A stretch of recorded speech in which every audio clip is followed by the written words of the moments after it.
anytime you're handing it off to Angie Kronenberg, you're really handing it off to the entire Encompass policy team.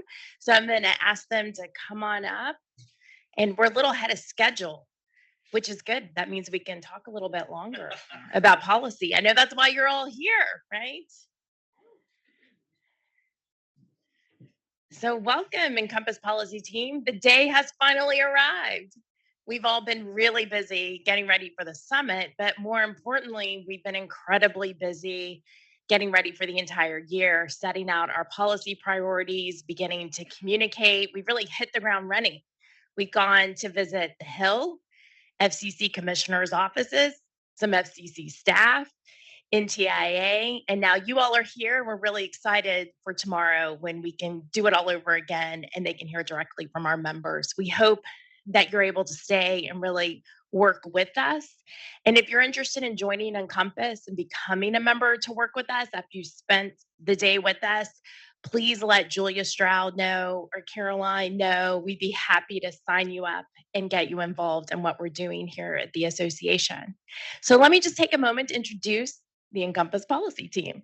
So right next to me, we have Andrew Mincheff. He is the Director of Government Relations. Andrew may sound familiar to all of you who work on the deployment issues every day because that is what he's heading up at Encompass. He has reached out to every state broadband office and had meetings with them that cover our members' territories. He's tracked the funding. He's put PowerPoint presentations together, done panels. He really is an expert. And if you have any questions about what's going on with respect to the funding, what's going on at the states, you'll want to talk to Andrew. Next to Andrew is Caroline Boothe Olsen. She is Director of Communications and Legislative Affairs. Caroline is new to our team, so welcome to Caroline. Caroline had a decade of experience on the Hill. She came directly from Liz Cheney's office. So as Chip likes to say, she's battle tested. Prior to that, she worked for Congressman Pete Sessions, a wonderful congressman from the great state of Texas. And she has her degree from SMU. So we both, come from Texas schools. So we have a lot in common there. And then next to her is Lindsay Stern. Lindsay Stern is an attorney and policy advisor. She works on many issues, the competition issues, tech issues, USF issues. Lindsay joined us about 3 years ago, and I know many of you are already familiar with her, so I just want to welcome you up here, Lindsay. Thanks so much. And then last but not least down there is Chris Shipley. He's infamous. He's been with the association for about happiest man in broadband, exactly. He's been with us for about 7 years, and he heads up our spectrum work. He's also going to solve robocalls and robo-texting with our members, runs a working group that's really important with our member companies. But what's really special about Chris and just acknowledging the great work that he's done, he was recently promoted. So he has a new title. He's the Executive Director of Public Policy at Encompass. He's really been by my side for a long time now, and we've been able to build a really great team, and I'm just so happy to have each of you. This team is amazing. We work really hard. We also get along, and we have fun together. So, all right, let's jump into it. Are you ready? Yeah. Okay. Andrew, tell us what's going on with the broadband deployment agenda. What are you doing every day?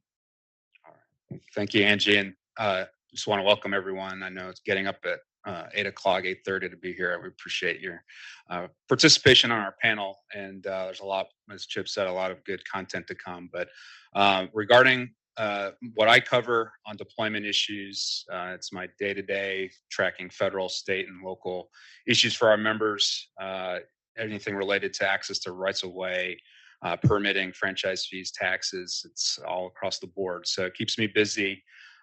Really what we've been working on for our members over the past year has been on the poll attachment proceeding at the FCC, submitting our comments on that, doing reply comments, as well as having ex parte meetings with the FCC, really taking the position for our members to, make sure that they make a ruling, hopefully in the near term here. We're looking forward to some action regarding cost allocation, replacement costs for any new attachers getting access to the poles, and working with utility companies and the investor-owned utilities specifically, trying to find some remedy as well as some dispute resolution to improve the process for all of our members trying to get access. That has been really our big push over the last year, and we continually to beat the drum. Angie did a great blog post just recently regarding polls as well as railroads, and it's an issue that we're continuing to follow for members. Railroad legislation is something we hope to introduce in the new Congress. We've been to different federal agencies, Department of Transportation, as well as the FCC, trying to raise the greater awareness on the issue for our members as they've dealt with it for years. We've seen numbers on crossing fees from 5,000 to up to 20,000.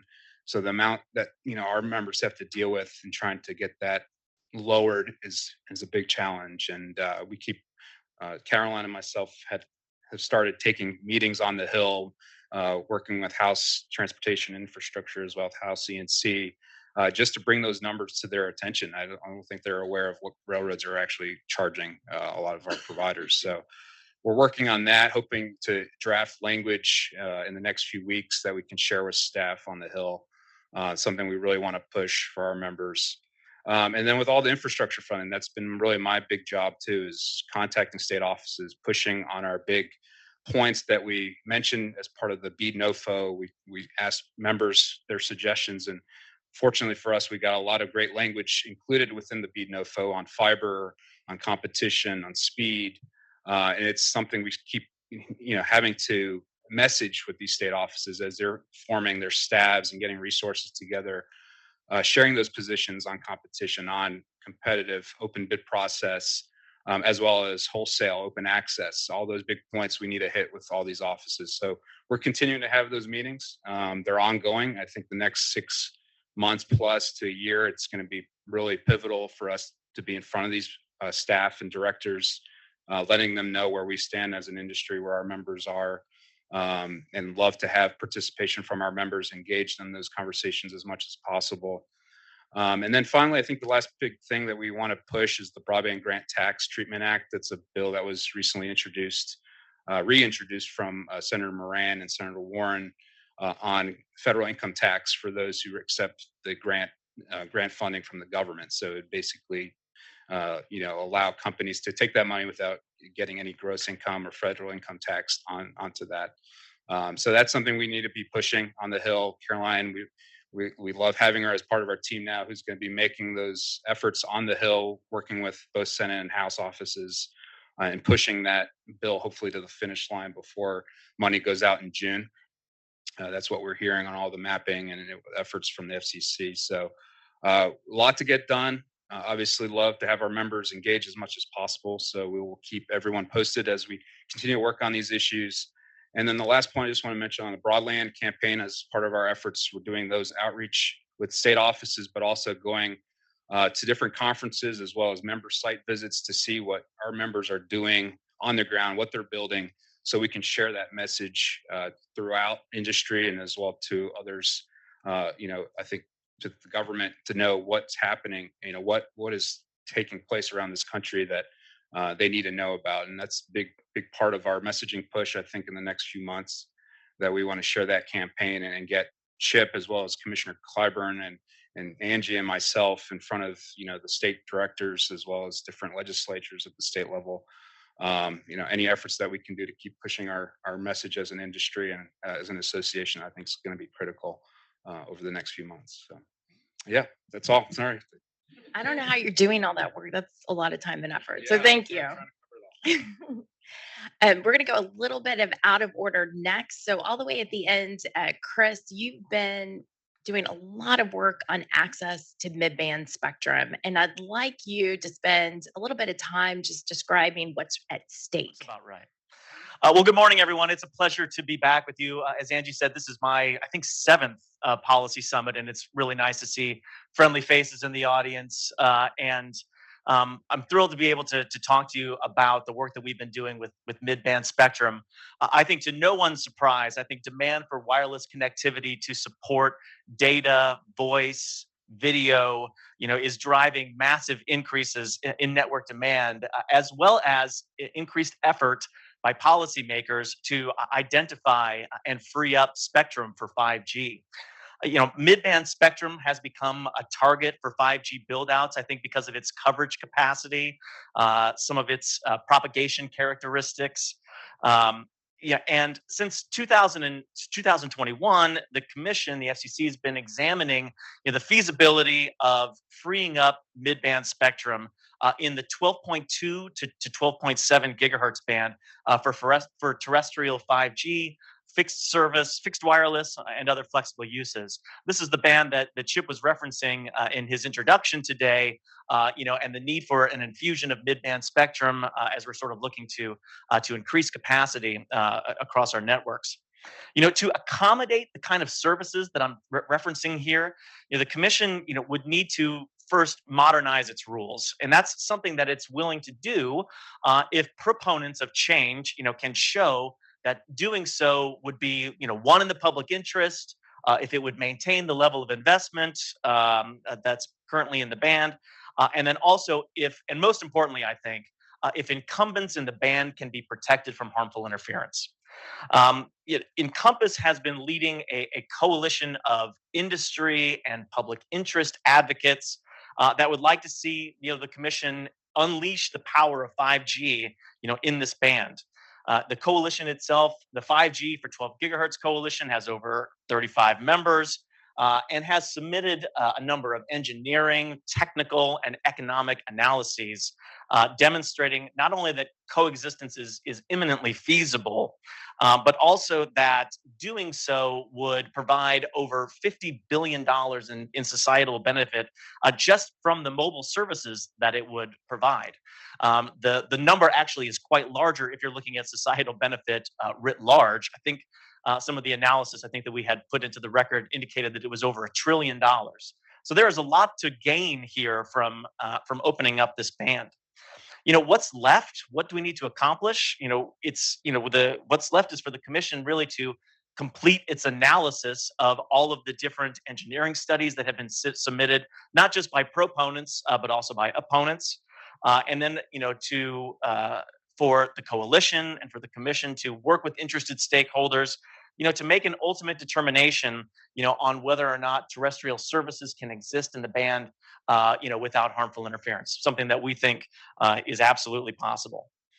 I think it's telling that the primary user of the band, Dish, which uses 12.2 to 12.7 for its DBS services, supports these efforts. This effort, also has the support of public interest organizations like Public Knowledge and the Open Technology Institute at New America. When you can get industry and these public interest advocates together on an issue, that you are on the right side of something. They are interested. We're interested not only in the benefits to industry, but also in the possibilities for unlicensed uses in the band. You sort of feel as you work on this as though you're working on the side of the angels when you know that you're trying to accommodate all of those different interests. I'm looking forward to moderating a panel this afternoon. We're going to have two former FCC commissioners who are intimately familiar with this process. Former Commissioner Mike O'Reilly, who was at the commission and his time coincided with a lot of the buildup to this proceeding. And then former Commissioner Harold Furchtgott-Roth, who's done a lot of economic analysis on this. We're going to be talking about this a little bit later this afternoon, and I would invite you to be here for that conversation. They have some incredible things to say and incredible reasons why it's important that we see the FCC move here. After 2 years of this, I think we're really looking forward to engaging with the commission, on how do we bring more mid-band spectrum and more spectrum access to market. It's really in the hands of the engineers now at the Office of Engineering and Technology. And I think we are all convinced, certainly in the coalition, that the kind of engineering analysis that we provided, was going to lead to some positive outcomes. Incomes. It's early.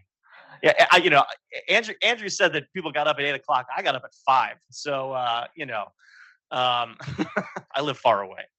But anyway, the coalition really is convinced, that this can be not just a win-win for satellite and for the other incumbent satellite. I'm sorry, for satellite users in the band, and then also for the current licensees, but also a win for consumers. And I think that's going to be the really most important thing, and one of the most important messages that we're going to try to deliver to the commission. So that's the work we're doing on midband.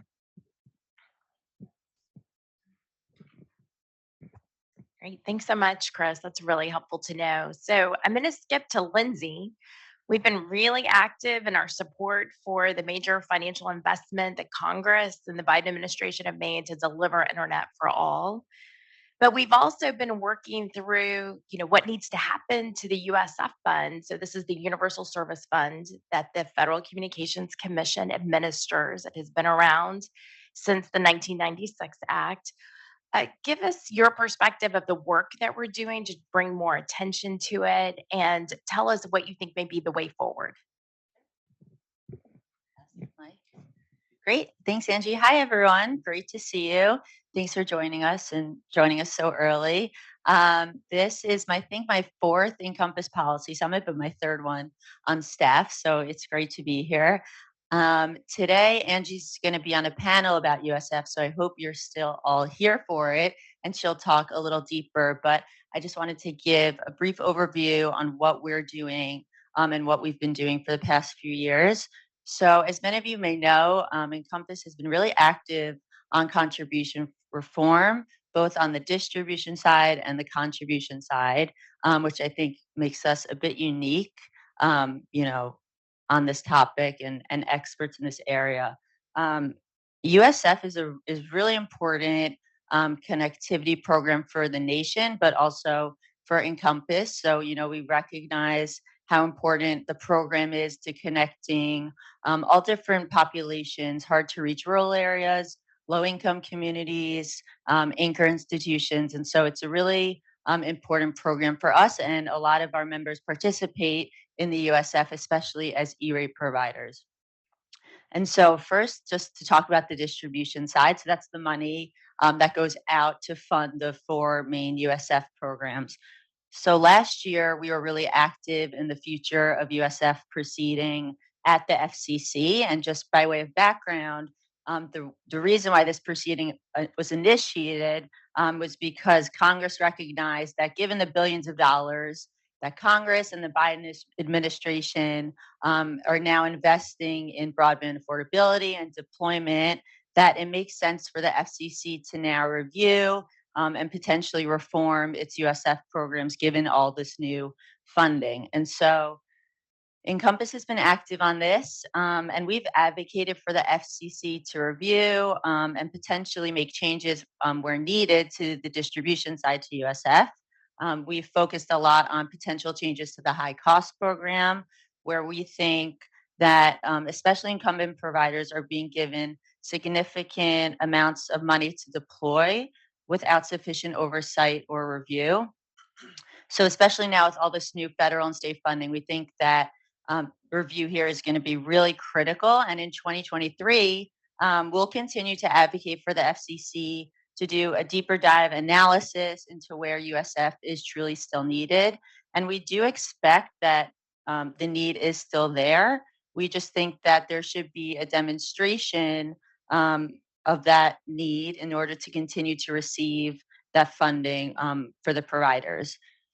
And so and on a similar note, INCOMPAS also supports the coordination of funding among the FCC with this USF programs, with all the different agencies now administering this new federal funding. So something that we support is that under the Infrastructure Act, the FCC needs to do an overlay on the broadband maps to show where and how much funding has been allocated to the FCC.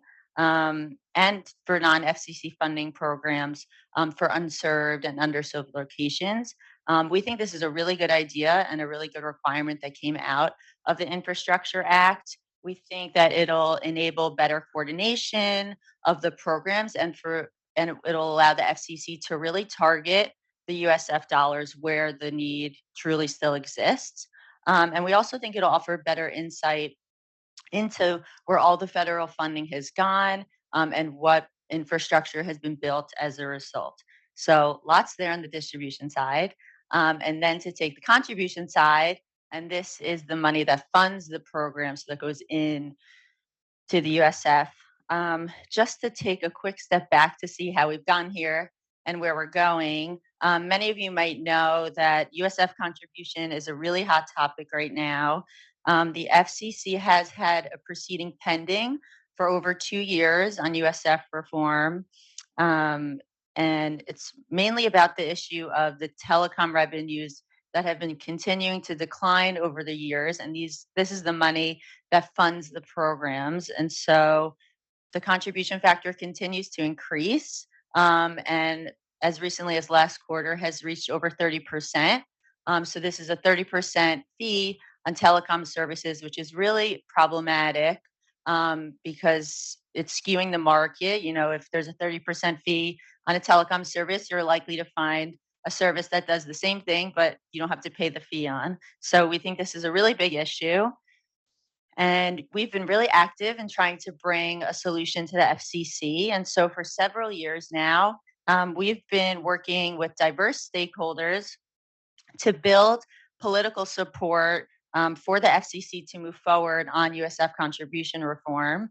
And we have formed the USF Forward Coalition. I hope you've heard about us, which has over 340 organizations that have signed on to an effort to tell the FCC that now is the time to move forward with reform. And specifically, we have advocated as a group that it's the best way to do so is by increasing the contribution base to include broadband internet access service revenues, or bias revenues. And there's a few reasons for this, but one of the main reasons is that these bias services receive USF funding, but they're currently not paying in. So we think that it just is a logical move for these services to be paying in to the program. And so Carol Maddie, who I think is in the audience, did a report now almost 2 years ago, a year and a half ago. And she estimates that if the FCC did this by expanding the base to include bias revenues, the contribution factor would drop to less than 4%. So that's really significant. And as I mentioned, USF is really important to Encompass and to the country. And so we think it's really critical to save the program, and we think that we need to do so quickly. And if we're serious about that, we think that the best place to do that is at the FCC. Not only does the FCC have the authority and the jurisdiction to move forward now with expanding the base to include bias and pursuing USF reform, but we also think that they have the responsibility under the statute to be pursuing reform. So in 2023, we'll continue this work, and we're really hoping to secure reform on both sides, and to just keep honing in on our message that there's more agreement than ever before on the need to pursue reform. And hopefully we can continue to build the momentum for FCC action in 2023. Great. Can you hear me? Okay, awesome. You can keep the mic there. Thank you, Lindsay. That was really great. I was just going to note that the contribution portion of the USF has actually been pending for 10 years. I was still at the FCC working for Mignon Clyburn, who I saw come into, there she is. And you may remember we voted that item on circulation, and I was the one that hit the button that said approve. So, it has been a hard topic at the FCC, and the US Forward Coalition movement was really significant in that it was the first time there was so much agreement in the record. So it is our hope that we can keep pushing towards that. But there's overhang right now because the commission hadn't acted on that imperium and gone to order. Now we have litigation pending in a couple of federal circuits that's challenging the constitutionality of the whole fund, because the factor was so high. They're like, the FCC, this is now a taxing issue. This should not have been delegated to the FCC. So that's one issue. Another significant issue is how the FCC delegates a significant part of the operations of the Universal Service Fund to the USAC, which administers a great portion of it. So that overhang and that uncertainty is also really difficult. And it is difficult for Encompass's members, both from the perspective of their customers who are paying into the fund, as well as from the perspective that so many of our members participate as E-rate providers to schools and libraries. And a number of our providers also participate in the rural healthcare program. And I see our good friend John Windhausen is in the audience. He's the executive director of Shelby, which focuses on the community anchor institutions, so schools, libraries, rural healthcare facilities. He's been a great partner with us in the US Forward Coalition. In addition, we have Public Knowledge, a public interest group, the Ad Hoc Coalition that represents very large enterprise customers, NTCA, the Rural Broadband Association, which is made up of over 900 small rural companies that also participate in the Universal Service Fund through the high cost program, but also these other programs that support affordability of services to customers like the community anchor institutions. So it's really been a great effort of Lindsay's and mine and the number of our members who've been participating directly. There's a lot more work to do this year, so we will keep trucking on, right?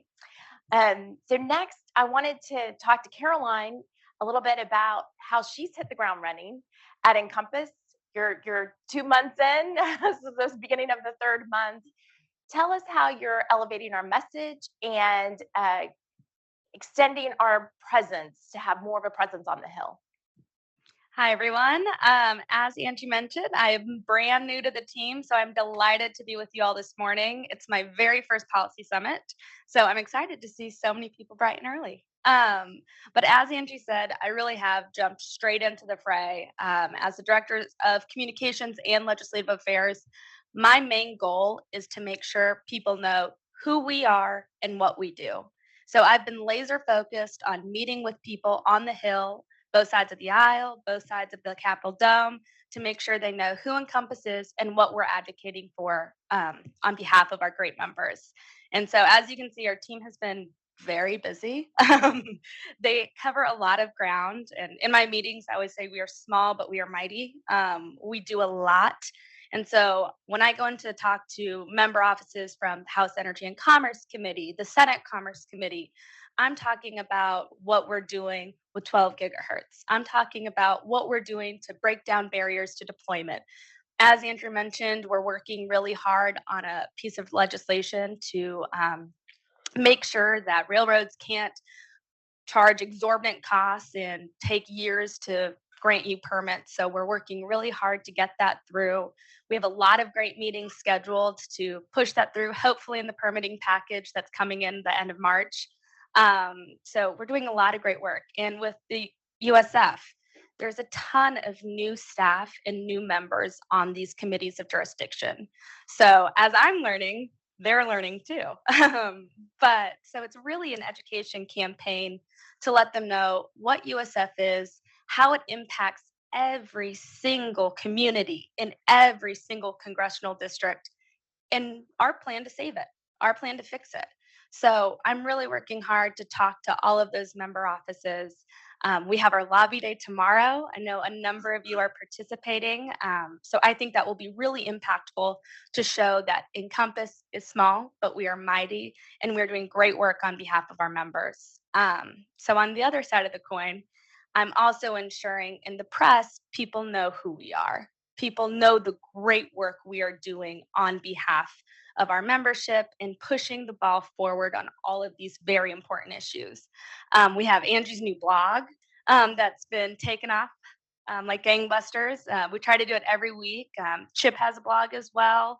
We're trying to increase interviews and just reaching out to press to let them know we're busy, we're working on behalf of all of you, and we're being really effective as well. So I'm delighted to be here. And if y'all have any questions for me afterwards, I'm happy to answer them. Okay, great. Thank you so much, Caroline. Are you awake yet? So we're going to turn it back to Chris. He's going to get one more shot at talking to us about the work that he's been doing with the significant working group assisting the FCC and the rest of the industry to solve the illegal robocall, robotexting problems. Yes. To bring more IP voice interconnection into our industry so that the stir shaken process will work. So tell us what's going on, what are the solutions that we've offered, and what should we see next from the FCC? Sure. Thanks. Boy. Thanks, Angie. I really appreciate this question, and I will try to keep it brief. But the reason I appreciate it is because this is the first Encompass event where we haven't had a panel or a focus on robocalls, and that is not indicative of the fact that the work has slowed. And I think that is you know all you need to know is that the commission is set to vote its sixth report and order and sixth further notice of proposed rulemaking on these topics at its March meeting. To know that there is an awful lot going on. But first, before I get started, I would just like to recognize the members in the crowd today that participate in our robocall call authentication and now robotext working group. If you guys could just raise your hands real quick. Come on, Jess, Adam's over there, Michael. That is just a small sample size of the folks that work with us on these issues and have been working with us on these issues for the last 4+ years. And to be honest, I think one of the reasons that we're not necessarily having a panel today is because right now what we're seeing is sort of a steady implementation of the stir shaken framework. I had a chance to be to witness a panel at the NARUC meeting, the National Association of Regulatory Utility Commissioners, who all wanted to know, when is the robocall problem going to be solved? And Brent Struthers from Addis said, we're working on it. What you need to understand is that the stir shaken framework is not a silver bullet. It is not intended to kill robocalls with one fell swoop. And this is a situation in which, over the course of the last few years, there's been incredible success in terms of the number of providers, over 850 now, voice service providers that have or have been required to implement stir shaken and begin to authenticate calls all the way down the call stream. And that number is only going to continue to increase because what we're seeing at the commission now is an interest in more regulatory symmetry when it comes to robocall mitigation and call authentication. Last year, we saw the commission vote an order basically requiring gateway service providers to implement stir shaken. This year, in March, we're going to see the commission vote an order to require intermediate voice service providers to implement stir shaken, and that's important. The commission, it seems focused on regulatory symmetry and administrability at this point. Because there was some gamesmanship in terms of how do you identify yourself as a voice service provider, and that allowed folks to skirt some of these obligations. And you really see the commission kind of closing a lot of those regulatory gaps and some of those loopholes. In addition to the intermediate provider obligation, you're seeing all voice service providers now being required to take reasonable steps and to submit certifications into the robocall mitigation database that they are actively working to mitigate robocalls. You are seeing, as I said, the commission close some of these gaps between voice service providers in an effort to try to no longer take incremental steps, to take the necessary steps to bring this to get to a point where we can finally trust in the voice service networks again, and bring illegal robocallers to heal. There's a number of issues that the commission is still going to be seeking comment on. The reason you are not going to see me tomorrow morning with the rest of the group leading on lobby days, because I'm taking a group to the FCC to talk through a number of these issues, whether it's third-party authentication, the ability of third parties to authenticate calls on behalf of their enterprise customers or other originating providers. We're going to talk about the robotext order and some of the things that the commission is doing with respect to robotexting. Clearly, text message classification is an issue. And so the extent to how quickly the commission moves on robotexting is certainly a matter of debate. But the commission is going to require providers to conduct network level blocking of invalid, unallocated, and unused, or DNO, do not originate numbers. And then we're also looking at, the commission is also looking at how do we, Stir Shaken is an IP-based solution. There are still a number of networks out there that are TDM based. How do we, and you can lose Stir Shaken information when you transfer from TDM to IP or vice versa. So how do we increase the amount of IP interconnection so that Stir Shaken, can be used, from one end of the call path to the other? These are all topics that we need to continue to address with the FCC. I am honored to lead the group that we have working on this. Is Greg Rogers here? Greg Rogers is on Colorado time. He's still asleep. It's okay. It's okay. I know he's working. Greg Rogers is our representative to the governance authority that leads Stir Shaken implementation efforts. We owe him a great deal of gratitude for the sheer number of calls he goes to on a monthly basis on INCOMPAS's behalf, leading these efforts. So I'm just very proud of competitors' interests in continuing to